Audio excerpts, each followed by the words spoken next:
నమస్తే, welcome to prime time news. Details చూద్దాం. అంత చేశాం ఇంత చేశాం అంటూ పొంకనాలు కొట్టడం కాదు, దమ్ముంటే పాలమూరులో కట్టిన ఒక్క ప్రాజెక్టు చూపించాలంటూ ప్రతిపక్ష నేత కేసీఆర్ కు సవాల్ విసిరారు సీఎం రేవంత్. 10 ఏళ్లు 20 లక్షల కోట్ల నిధులు ఏం చేశారో చెప్పాలన్నారు. మహబూబ్ నగర్ జిల్లాలో పర్యటించిన సీఎం రేవంత్ బీఆర్ఎస్ నిర్లక్ష్యంతో పాలమూరు రంగారెడ్డి ప్రాజెక్టు పెండింగ్ లో పడిందని విమర్శించారు. మంచి చేస్తుంటే ఆపాలని కుట్రలు చేస్తే కర్రు కాల్చి వాత పెడతామని వార్నింగ్ ఇచ్చారు. జిల్లా అంటే కష్టానికి మారు పేరు. ఈ దేశంలో ఎవరు ప్రాజెక్టు కట్టాలన్నా కట్ట పని, పార పని, మట్టి పని పాలమూరు బిడ్డలే బాగా చేస్తారని ప్రసిద్ధి. ఈనాడు ఈ జిల్లా వెనుకబడడానికి కారణం ప్రధానంగా సాగునీటి ప్రాజెక్టులు పూర్తి కాకపోవడం. రెండవది, ఈ జిల్లాలో విద్యా అవకాశాలు లేకపోవడం వల్ల, చదువుకోకపోవడం వల్ల నిరక్షరాస్యత కూడా మన ప్రాంతానికి ఒక శాపంగా మారింది. తెలంగాణ ప్రాంతంలో కష్టపడే తత్వం ఉన్న, నమ్మకంగా విశ్వాసంగా పనిచేసే పాలమూరు జిల్లా వెనుకబడడానికి కారణం ఆనాటి పాలకులు, ప్రభుత్వాలు మన జిల్లాకు చేయాల్సిన న్యాయం చేయలేదు, ఇవ్వాల్సిన నిధులు ఇవ్వలేదు. అందుకే సాగునీటి ప్రాజెక్టులు ప్రారంభించుకున్నా ఈనాటికి పూర్తి కాలేదు. ఈనాడు పదే పదే ప్రతిపక్షంలో ఉన్నవాళ్ళు ఈరోజు మాట్లాడుతున్నారు, మేమున్నప్పుడు గొప్ప గొప్ప విజయాలు సాధించినము, మీరు వచ్చిన తర్వాత ఈరోజు అన్ని పనులు ఆగిపోయినాయి అని. నేను ఈ వేదిక మీద నుంచి అడగదలుచుకున్నా, ఈ వేదిక మీద నుంచి నేను వివరించదలుచుకున్నా, ఈ వేదిక మీద నుంచి పాలమూరు బిడ్డలను ఆలోచించండి అని నేను విజ్ఞప్తి చేస్తున్నా.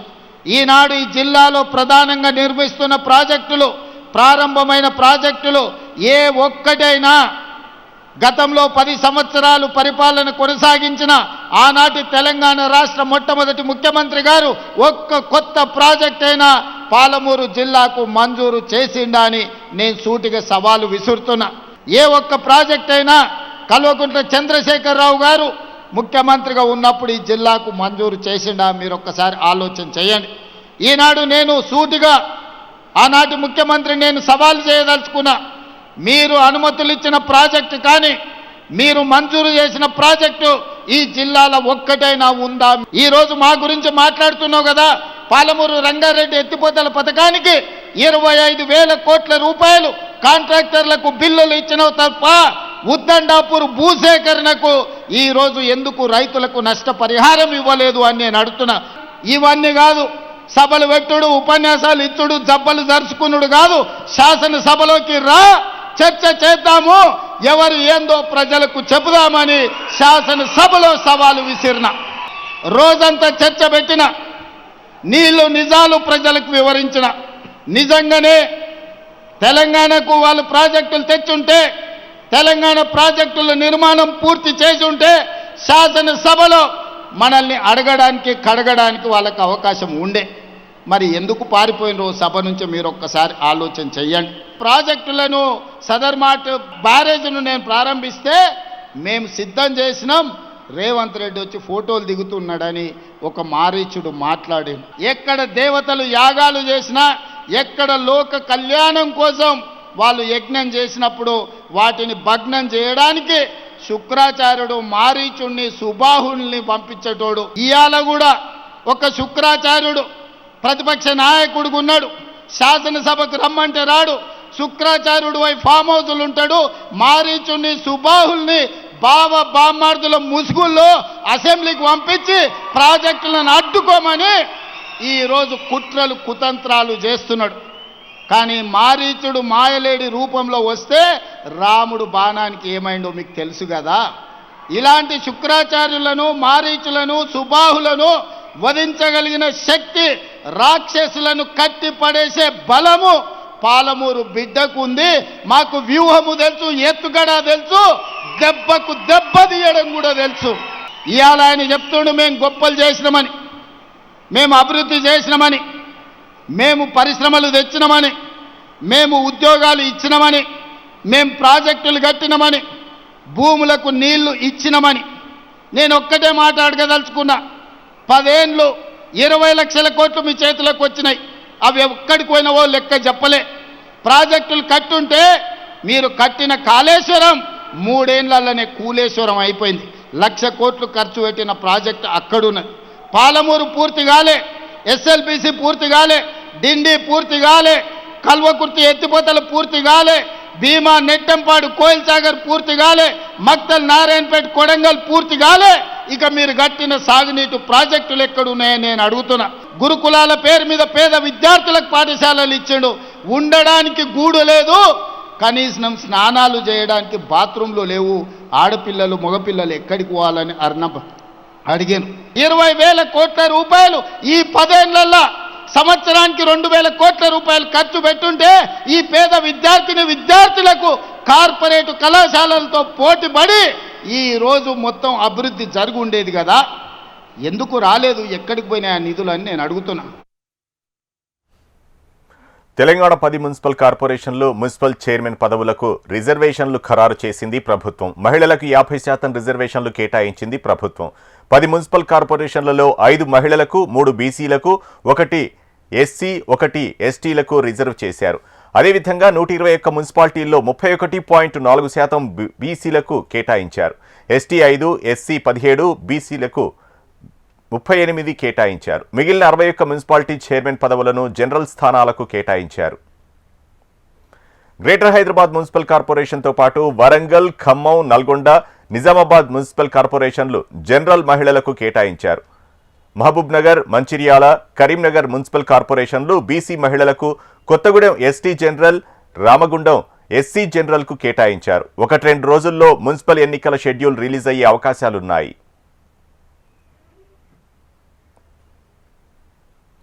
బీఆర్ఎస్ కాంగ్రెస్ పై టీబీజేపీ చీఫ్ విమర్శలు గుప్పించారు. 2 పార్టీలు తెలంగాణ ప్రజల సొమ్మును దోచుకుంటున్నాయని ఆరోపించారు. 10 ఏళ్లు బీఆర్ఎస్, ఇప్పుడు కాంగ్రెస్ దోచుకుంటోందన్నారు. బీజేపీ విజయ సంకల్ప సభలో ప్రసంగించిన ఆయన 2 ఏళ్ల కాంగ్రెస్ పాలనలో జరిగిన అభివృద్ధి శూన్యమన్నారు. కేంద్ర ప్రభుత్వ నిధులతోనే రాష్ట్రంలో అభివృద్ధి జరుగుతుంటే కాంగ్రెస్ ప్రజలను మభ్యపెట్టి తప్పుడు సమాచారం ఇస్తుందని మండిపడ్డారు రామచంద్రరావు. ఈరోజు పోటీ కేవలం కాంగ్రెస్, భారతీయ జనతా పార్టీ మధ్యనే ఉన్నది. ప్రజలు కూడా ఈ 2 పార్టీలను చూస్తూ ఉన్నారు. బీఆర్ఎస్ పార్టీ ఎక్కడ కూడా రంగంలో లేదు. బీఆర్ఎస్ పార్టీ ఎక్కడ కూడా ప్రజల్లో లేదు. త్వరలోనే బీఆర్ఎస్ పార్టీ ముక్కలు అవడం ఖాయమనేది విషయాన్ని కూడా మనం గుర్తుపెట్టుకోవాలి మిత్రులారా. దోచుకుంది ఇంకా పంచుకోవడంలో ఉన్నారు వాళ్ళు.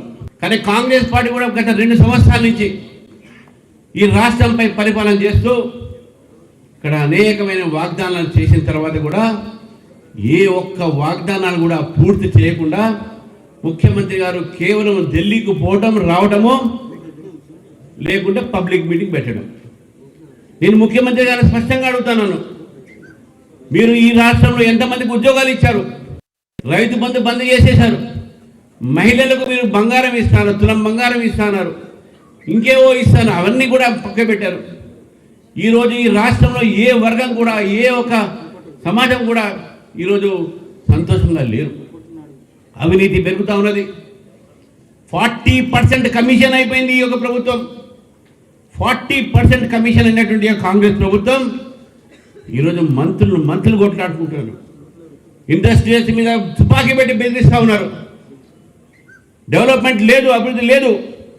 ఏదైనా అభివృద్ధి జరుగుతుంది తెలంగాణలో అంటే అది కేవలం కేంద్ర ప్రభుత్వం నుంచి వచ్చిన నిధుల వలన.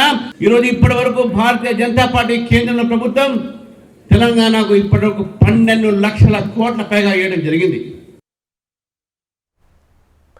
ఒకే ఒక్క ఛాన్స్ ఇవ్వండి, మేమేంటో చూపిస్తాం అంటూ కేంద్ర మంత్రి బండి సంజయ్ తెలంగాణ ప్రజానీకాన్ని కోరారు.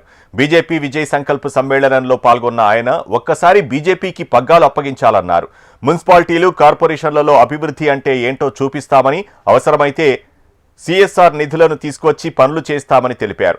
బీఆర్ఎస్ అభ్యర్థులకు ఓటేస్తే కాంగ్రెస్లోకే వెళ్తారని, ఆ 2 పార్టీలు డబ్బులు నమ్ముకొని ఎన్నికల్లో పోటీ చేస్తాయని విమర్శించారు బండి సంజయ్. అభివృద్ధి, ప్రజా సమస్యలు, హిందుత్వం ఎజెండాగా బీజేపీ బరిలోకి దిగుతుందని తెలిపారు.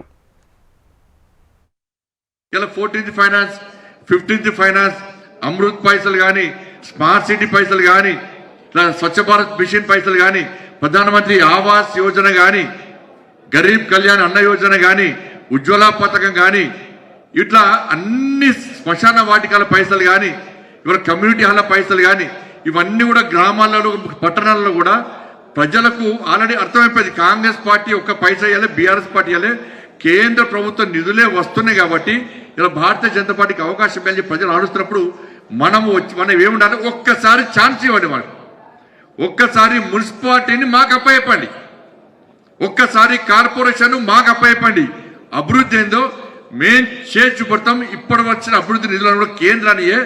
ఇవాళ మాకు అధికారం ఇవ్వకుంటే వాళ్ళ నిధులు వచ్చే పరిస్థితులు, నిధులు వచ్చినా కూడా దాన్ని కాంగ్రెస్ పార్టీ డైవర్ట్ చేసే ప్రయత్నం చేస్తుంది. కాబట్టి నిజాయితీగా మన కార్పొరేషన్, మన మున్సిపాలిటీ అభివృద్ధి చెందాలంటే నిధులు ఇచ్చేది కేంద్ర ప్రభుత్వం, నిధులు ఇచ్చే పార్టీ భారతీయ జనతా పార్టీ. కాబట్టి ఈ కార్పొరేషన్, ఈ మున్సిపాలిటీని మాకు అప్పచెప్పండి, ఒక్క ఛాన్స్ ఇవ్వండి అని చెప్పి వాళ్ళ కేంద్రంలో నరేంద్ర మోడీ గారి ప్రభుత్వం నుంచి నిధులు తీసుకురావడానికి మేము సిద్ధంగా ఉన్నాం.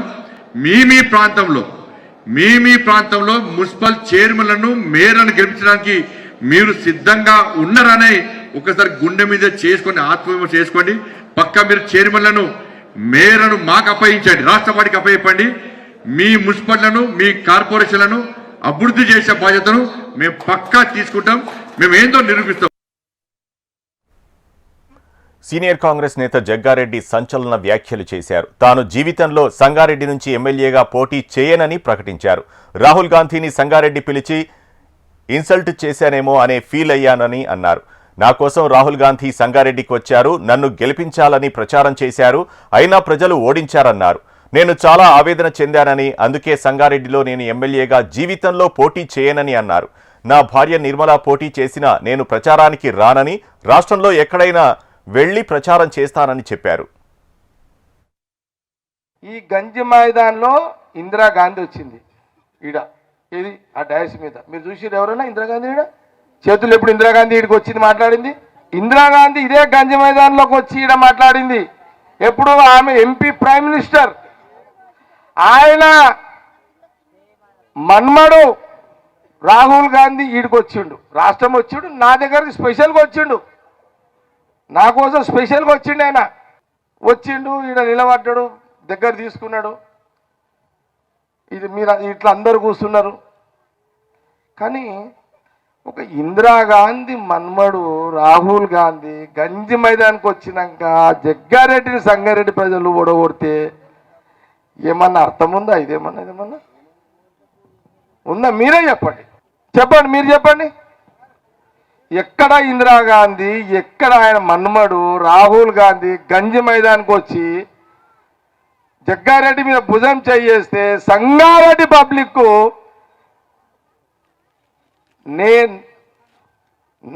నేను ఆయన ఇన్సల్ట్ చేసిందనే ఫీల్ అయిపోయినా. నేను ఇంకా షాక్లో ఉన్నా. నేను రాహుల్ గాంధీ గంజి మైదానికి వచ్చినాక నేను రాహుల్ గాంధీ ఇన్సల్ట్ చేసిననే ఫీలింగ్ ఉన్నా. అందుకే ఇక సంగారెడ్డిలో జీవితంలో ఎమ్మెల్యేగా పోటీ చేయొద్దని డిసైడ్ చేసుకున్నా. ఇక చెయ్య సంగారెడ్డి నియోజకవర్గంలో జీవితంలో ఎమ్మెల్యేగా పోటీ చేయ. నేను ఎంత పెద్ద అవమానం. ఒక్క ఇందిరాగాంధీ మన్మడు సంగారెడ్డికి వచ్చిన తర్వాత జగ్గారెడ్డి కోసం భుజం మీద చేసిన ఒక రాహుల్ గాంధీ ముందు ఎక్కడ పోయారు? సంగారెడ్డి ఏం ఆలోచన చేసిర్రు? మేధావులు ఎక్కడ పోయారు? చదువుకున్న వాళ్ళు ఎక్కడ పోయారు? చాలా పెద్ద ఇన్సల్ట్ అయింది.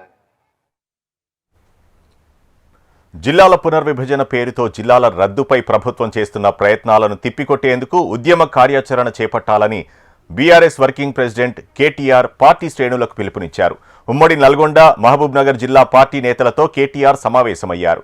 రానున్న మున్సిపల్ ఎన్నికల్లో అనుసరించాల్సిన వ్యూహంపై పార్టీ నేతలతో కేటీఆర్ చర్చించారు.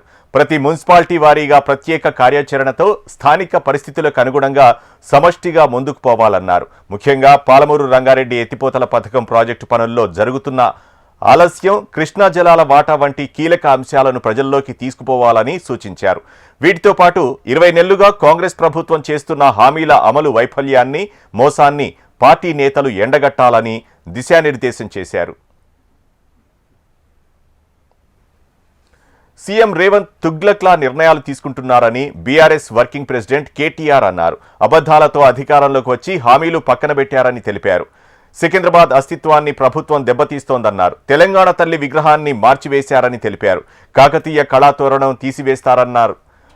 అపసవ్య దిశలో పాలన సాగుతోందని కేటీఆర్ అన్నారు.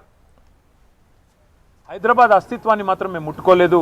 హైదరాబాద్ అస్తిత్వాన్ని దెబ్బతీసే ప్రయత్నం చేయలేదు. ఎందుకంటే హైదరాబాద్ అనేది ఒక హైదరాబాద్ ప్రజలకు సంబంధించి కాదు, తెలంగాణ ప్రజలందరికీ గర్వకారణమైన ఒక ఐడెంటిటీ హైదరాబాద్, సికింద్రాబాద్ జంట నగరాలు అంటే మనం చిన్నప్పటి నుంచి వింటున్న మాట. అట్లాంటిది ఇవాళ ఈ తుగ్లక్ ముఖ్యమంత్రి ఆయన తీసుకున్న ఒక నిర్ణయం వల్ల సికింద్రాబాద్కు ఒక ఐడెంటిటీ అనేది లేకుండా, ఒక అస్తిత్వం అనేది లేకుండా సికింద్రాబాద్ని శాశ్వతంగా చరిత్ర పుటలకి మరి పరిమితం చేసే విధంగా ఈ ముఖ్యమంత్రి, ఈ ప్రభుత్వం తీసుకున్న ఒక నిర్ణయాన్ని వ్యతిరేకిస్తూ ఒక రాజకీయ పార్టీ కాదు, సికింద్రాబాద్లోని అన్ని వర్గాల ప్రజలు ఒకటై, దానిలో అక్కడ ఉన్న ప్రజాప్రతినిధులంతా మా వాళ్ళు. సికింద్రాబాద్ ఎమ్మెల్యేగా పద్మారావు గారు ఉన్నారు. సికింద్రాబాద్ అస్తిత్వాన్ని కాపాడుకుంటామని సనత్ నగర్ ఎమ్మెల్యే తలసాని శ్రీనివాస్ యాదవ్ అన్నారు. నిరసన తెలిపే హక్కు తమకు లేదా అని ప్రశ్నించారు. శాంతియుత ర్యాలీలో పాల్గొంటారని ఎక్కడికక్కడ నిర్బంధం చేస్తున్నారని తెలిపారు.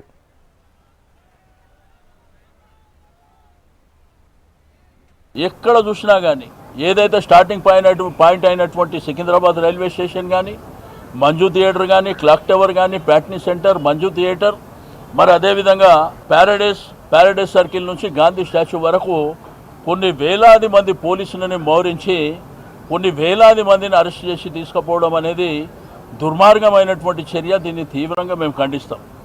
ఎట్టి పరిస్థితుల్లో మా అస్తిత్వం మీద, మా ఆత్మ గౌరవం మీద దెబ్బ కొడితే మాత్రం ఎట్టి పరిస్థితుల్లో ఉపేక్షించే పరిస్థితి లేదు. గ్రీన్ హైడ్రోజన్ వ్యాలీగా ఆంధ్రప్రదేశ్ ను మారుస్తామన్నారు సీఎం చంద్రబాబు. కాకినాడలో గ్రీన్ అమ్మోనియా ప్లాంట్ కు శంకుస్థాపన చేసిన ఆయన గ్రీన్ అమ్మోనియా పరిశ్రమ రాష్ట్రానికి గేమ్ చేంజర్ కానుందని తెలిపారు.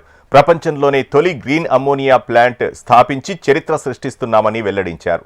ప్రజలకు మేలు చేసే ఏ కార్యక్రమమైనా కూటమి ప్రభుత్వం నిమిషం ఆలోచించకుండా ఆచరణలో పెడుతుందని, అందుకు బీజేపీ, జనసేన నుంచి అందుతున్న సహకారాన్ని అభినందించారు సీఎం.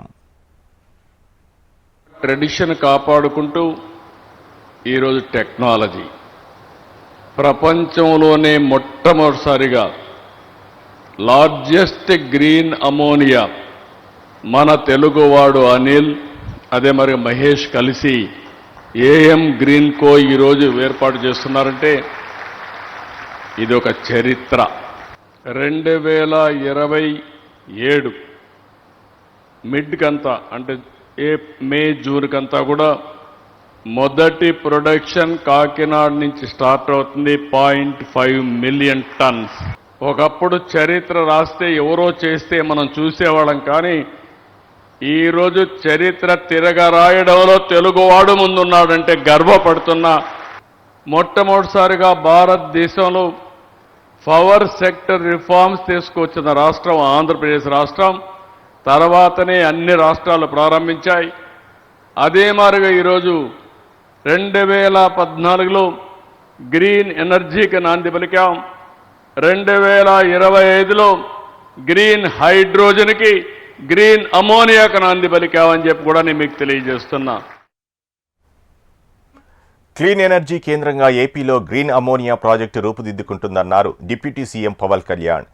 కాకినాడలో గ్రీన్ అమోనియా ఉత్పత్తి ప్లాంట్ శంకుస్థాపన కార్యక్రమానికి హాజరైన ఆయన రాష్ట్రంలో పెట్టుబడులకు ఆరోగ్యకర వాతావరణం సృష్టించామని తెలిపారు. అందుకు గ్రీన్ అమోనియా ప్లాంట్ నిదర్శనంగా నిలుస్తుందన్నారు. ప్రధాని నరేంద్ర మోడీ సహకారం, చంద్రబాబు విజన్తో రాష్ట్రాన్ని అభివృద్ధిలో అగ్రగామిగా నిలిపే లక్ష్యంతో పనిచేస్తున్నామని వెల్లడించారు పవన్. గత ప్రభుత్వాల్లో, ముఖ్యంగా ప్రత్యేకించి గత ప్రభుత్వంలో పారిశ్రామికవేత్తలకి ఎలాంటి ఇబ్బందులు ఉన్నాయో అలాంటివి తెలుసు.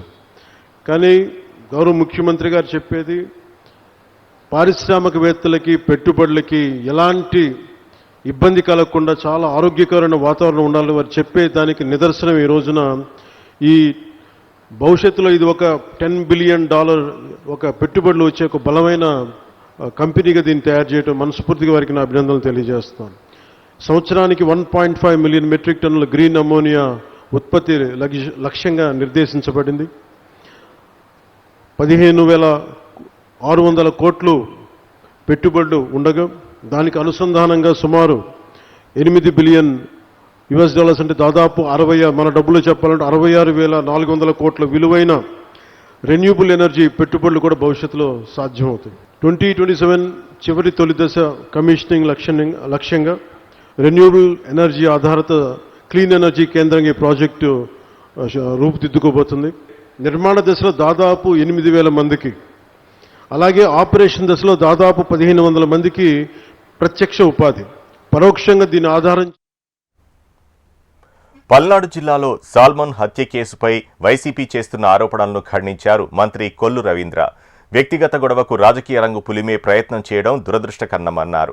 హత్య రాజకీయాలు, కక్ష సాధింపులకు కూటమి ప్రభుత్వం విరుద్ధమని స్పష్టం చేశారు.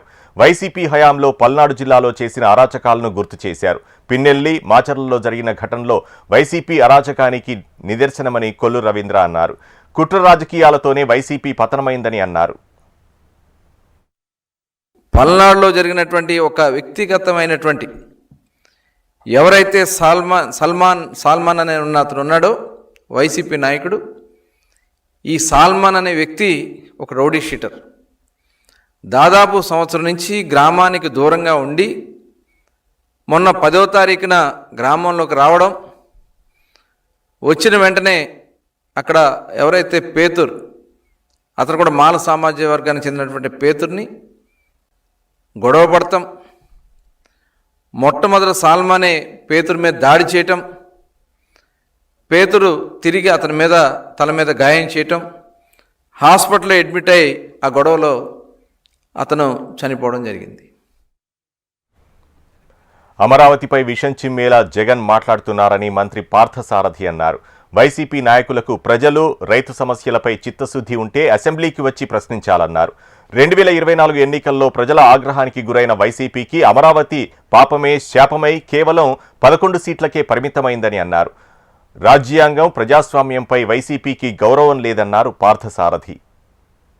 మరి 2024 ఎన్నికలు వచ్చినాయి, మేమే అధికారంలోకి వస్తామని విర్రవీగిన వైఎస్ఆర్ కాంగ్రెస్ పార్టీ ప్రజల కోపాగ్నికి గురై కేవలం 11 స్థానాలతో సరిపెట్టుకోవాల్సిన అవసరం వచ్చింది.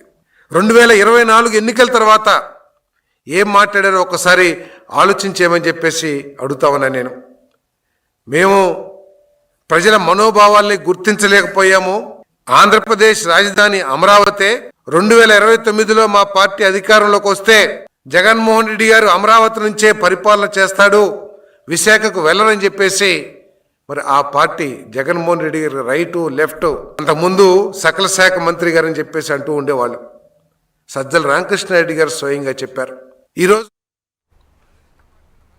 కూటమి ప్రభుత్వంతోనే అభివృద్ధి సాధ్యమవుతుందని అన్నారు ఏపీ మంత్రులు డోలా బాల వీరాంజనేయ స్వామి, గొట్టిపాటి రవికుమార్. ప్రకాశం జిల్లా దర్శి నియోజకవర్గంలో ఎంపీ మాగుంట శ్రీనివాసరెడ్డితో కలిసి పలు అభివృద్ధి కార్యక్రమాలకు మంత్రులు శ్రీకారం చుట్టారు. పంచాయతీ, మున్సిపల్ ఎన్నికల్లోనూ కూటమి అభ్యర్థులు గెలుపొందేందుకు ప్రతి ఒక్కరూ బాధ్యతతో పనిచేయాలని సూచించారు. పోలవరం ప్రాజెక్టు చంద్రబాబుతోనే సాధ్యమవుతుందని చెప్పారు. ఈ ప్రాంత అభివృద్ధికి మన ప్రభుత్వం పూర్తిగా కట్టుబడి ఉందని చెప్పి మీకు తెలియజేసుకుంటూ నేను మీకు ఒకటే చెప్తున్నా, రేపు జరిగే పంచాయతీ ఎన్నికల్లో కానీ మున్సిపాలిటీ ఎన్నికల్లో కానీ ప్రతిదీ కూడా తెలుగుదేశం పార్టీ గెలవాలి. ఈసారి ఎన్నికల్లో ఇక్కడ ఎవరైనా కానీ పోటీ చేయాలి అంటే ఇది తెలుగుదేశం పార్టీ ప్రపంచం ఉందనే విధంగా తెలుగుదేశం, జనసేన, బీజేపీల కూటమి ప్రభుత్వాన్ని మీరు గెలిపించాలని చెప్పేసి పంచాయతీ ఎన్నికల మిమ్మల్ని కోరుతున్నాను. ఆయన విగ్రహాన్ని వాళ్ళ మేమందరం కూడా కలిసి వచ్చి ప్రారంభించుకోవడం జరిగింది. ఎన్టీఆర్ అంటే తెలియని వాడు ఈ ప్రపంచంలో లేడు. ఎందుకంటే వాళ్ళ రోజులు చూస్తున్నాం మనం, ఆస్తులు కాపాడుకోవడానికి పార్టీలు పెట్టే వాళ్ళు ఉన్నారు, కానీ ఆ రోజు తెలుగువాడు ఆత్మగౌరవాన్ని కాపాడటానికి పెట్టిన పార్టీయే తెలుగుదేశం పార్టీ. అది ప్రతి ఒక్కరు కూడా గుర్తుంచుకోవాలి. ఇవాళ పార్టీలే ఉంది, వాళ్ళ ప్రతి ఒక్కరు దొంగ పనులు చేయటం, అమ్మా ఉండమ్మా, దొంగ పనులు చేయటం, పార్టీలు పెట్టడం ఇవాళ వేరు. ఆ రోజు ముఖ్యమంత్రి అంజీ గారికి అవమానం జరిగిందని చెప్పి తెలుగుడికి ఈ గౌరవం లేదా అని చెప్పి, తెలుగుడికి గుర్తింపు లేదా అనే ఉద్దేశంతో వాళ్ళు పార్టీ పెట్టడమే కాకుండా ఆ రోజు అందరు నవ్వారు. సినిమాలు చేసుకునేకి రాజకీయం తెలుసని. రాజకీయ రంగంలో కానీ సినిమా రంగంలో కానీ ఎన్టీఆర్ఏ పోటీ, ఇంకెవరు లేడు ఈ ప్రపంచంలో. అది ఎన్టీఆర్ అంటే. తెలుగుదేశం పార్టీ నారా చంద్రబాబు నాయుడు గారు మీకు తెలుసు ఎంత కష్టపడుతున్నారో. ఆయన పార్టీ ఆయన చేతిలోకి వచ్చిన తర్వాత ఏ విధమైన సంక్షేమ కార్యక్రమాలు చేసిన సంగతి కూడా మనందరికీ తెలిసింది. నదులు అనుసంధానం చేశాడు ఆయన. ఫస్ట్ కృష్ణా గోదావరి, మీ అందరికీ తెలుసుగా, కృష్ణా వాటర్ గోదావరి నుండి కృష్ణా డెల్టాకి తీసుకొచ్చిన ఏకైక వ్యక్తి ఎవరున్నారంటే చంద్రబాబు నాయుడు గారు. అందుకే ఆయన కష్టపడి పోలవరం కడుతున్నారు. 71% మన టైంలో పూర్తి అయితే గడిచిన 5 సంవత్సరాలు 1% కూడా పూర్తి చేయాలి. మళ్ళీ మన ప్రభుత్వం వచ్చిన తర్వాత 84% పోలవరం ప్రాజెక్ట్ కంప్లీట్ అయింది. రాబోయే రోజుల్లో మనకు రాజధాని రాజధాని కూడా కంప్లీట్ అయితే ఎట్టి పరిస్థితుల్లో గడిచిన 5 సంవత్సరాల్లో రాజధాని రైతుల్ని మొత్తాన్ని సర్వనాశనం చేసి రాజధాని లేని రాష్ట్రంగా మిగిలించారు. దేశం శ్రీకాకుళం జిల్లా తిలారు రైల్వే స్టేషన్లో విశాఖ బ్రహ్మపూర్ ఎక్స్ప్రెస్ హాల్ట్ను కేంద్ర మంత్రి రామ్మోహన్ నాయుడు, మంత్రి అచ్చెన్నాయుడు ప్రారంభించారు. ఒడిశా, విశాఖ వెళ్లే ప్రయాణికుల సౌకర్యార్థం ప్రజల డిమాండ్ మేరకు హాల్ట్ ఏర్పాటు చేసింది రైల్వే శాఖ. కూటమి ప్రభుత్వం వచ్చిన తర్వాత తిలారు రైల్వే స్టేషన్ అభివృద్ధి చేశామని కేంద్ర మంత్రి రామ్మోహన్ నాయుడు తెలిపారు. తన తండ్రి ఎర్రన్నాయుడు స్ఫూర్తితో రైల్వే స్టేషన్ల అభివృద్ధికి కృషి చేస్తున్నామని అన్నారు. కొత్తగా ఒక బిల్డింగ్ ఏర్పాటు చేసుకున్నాం, ప్లాట్ఫామ్ హైట్లు ఇక్కడ పెంచాం. తిలారు రైల్వే స్టేషన్ తాలూకా ప్రత్యేకత అటు కోటబొమ్మాలి, ఇటు పోలాకి, నరసనపేట, జలుమూరు, సారవకోట అన్ని మండలాలకి కలిపి ఒక స్టేషన్ ఏదైనా ఉందనంటే అది మన తిలారు రైల్వే స్టేషన్ అనేది కూడా గర్వంగా తెలియజేసుకుంటున్నాను. అందుకనే దీన్ని ఎట్టి పరిస్థితుల్లో అభివృద్ధి చేయాలని ఒక పక్కన ఇక్కడ ఇన్ఫ్రాస్ట్రక్చర్ ని క్రియేట్ చేస్తూ స్టాపేజెస్ ని కూడా ఈ రోజు ఏర్పాటు చేశాం. దీని ద్వారా మీరు అటు ఇచ్చాపురం వెళ్ళాలన్నా, బరంపూర్ వెళ్ళాలన్నా, అలాగే విశాఖపట్నం వెళ్ళి విశాఖపట్నం నుంచి మళ్ళీ ట్రైన్లు మీరు అందరూ కూడా నుంచి తీసుకొని వెళ్ళాలన్నా ఈ యొక్క ట్రైన్, ఎక్స్ప్రెస్ ట్రైన్ మన అందరికీ కూడా చాలా ఉపయోగపడుతుంది. ఇది కేవలం ప్రయాణికుల వరకే కాదు, స్టేషన్ అభివృద్ధి చెందితే ఇక్కడ ఉన్నటువంటి ప్రజలందరూ కూడా ఒక వ్యాపారం చేసుకోనో, ఒక ఆర్థికంగా బలపడ్డానికో, విద్యార్థో, వైద్యం కోసమో వీళ్ళందరికీ కూడా సమిష్టిగా ఉపయోగపడేది రైల్వే స్టేషన్.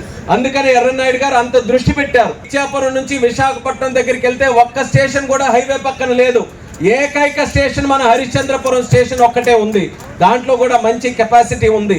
అందుకనే మనం వచ్చిన తర్వాతే దానికి రోడ్డు కూడా వేయించాం. మనం వచ్చిన తర్వాత స్టేషన్ ప్లాట్ఫామ్ల హైట్ పెంచాం. మనం వచ్చిన తర్వాత అక్కడ ఫుట్ ఓవర్ బ్రిడ్జ్ను కూడా ఏర్పాటు చేశాం. ఇంకా చేయాల్సినటువంటి స్టాపులు కూడా ఉన్నాయి. దానితో పాటు అక్కడ ఉన్నటువంటి ల్యాండ్లో వేర్ హౌసింగ్ కూడా స్టార్ట్ చేయబోతున్నామని హరిశ్చంద్రపురం ప్రాంత వాసులందరికీ కూడా సందర్భంగా తెలియజేస్తున్నాను. టీఎంసీ అంటే అవినీతి, హింస, బుజ్జగింపు రాజకీయాలే అనే విషయం బయటపడిందని ప్రధానమంత్రి మోడీ అన్నారు. రాష్ట్ర ప్రభుత్వం ప్రజాధనాన్ని దోచుకుంటుందని ఆరోపించారు. కేంద్ర సాయం ప్రజలకు చేరకుండా అడ్డుకుంటోందని అన్నారు. బెంగాల్ అభివృద్ధి, ప్రజల సంక్షేమం కోసం బీజేపీ ప్రభుత్వం రావాలన్నారు. బీహార్లో ఎన్డీఏ గెలుపు తర్వాత ఇప్పుడు బెంగాల్ వంతు వచ్చింది మాల్గా సభలో అని అన్నారు. మార్పు రావాలి, బీజేపీ రావాలని నినాదం ఇచ్చారు మోడీ. हर साल सैकड़ों घर नदी में समा जाते हैं. यहाँ के लाखों लोग टीएमसी सरकार से गुहार लगा रहे हैं कि नदियों के किनारे पक्की सुरक्षा दीवार लगाई जाए. लेकिन हर बार जब बाढ़ आती है तबाही लाती है. तो टीएमसी वाले आपको बाढ़ में बेहाल रहने के लिए छोड़ देते हैं. बाढ़ राहत के नाम पर कैसा कैसा खेल हुआ है वो मुझसे ज्यादा आप लोग जानते हैं. मैं कुछ दिन पहले ही मीडिया में यहां मालदा में बाढ़ राहत की सीओजी रिपोर्ट देख रहा था. అసోంలో 2 రోజుల పర్యటనలో భాగంగా ప్రధాని మోడీ గౌహతిలో ఘనస్వాగతం పలికారు. గౌహతిలో రోడ్ షోలో ప్రధాని మోడీ పాల్గొన్నారు. లోకప్రియ గోపీనాథ్ బోర్డోల్లోయ్ అంతర్జాతీయ విమానాశ్రయం నుంచి ప్రారంభమైన రోడ్ షో దాదాపు 4 కిలోమీటర్లు కొనసాగింది. అజారా దగ్గర రోడ్ షో ముగిసింది. దారి పొడవునా మోడీజీ జిందాబాద్, భారత్ మాతాకి జై నినాదాలతో వీధులు ప్రతిధ్వనించాయి. ప్రధాని మోడీ రోడ్ షోలో అస్సాం సీఎం హిమంత బిశ్వ శర్మతో పాటు పార్టీ సీనియర్ నేతలు పాల్గొన్నారు.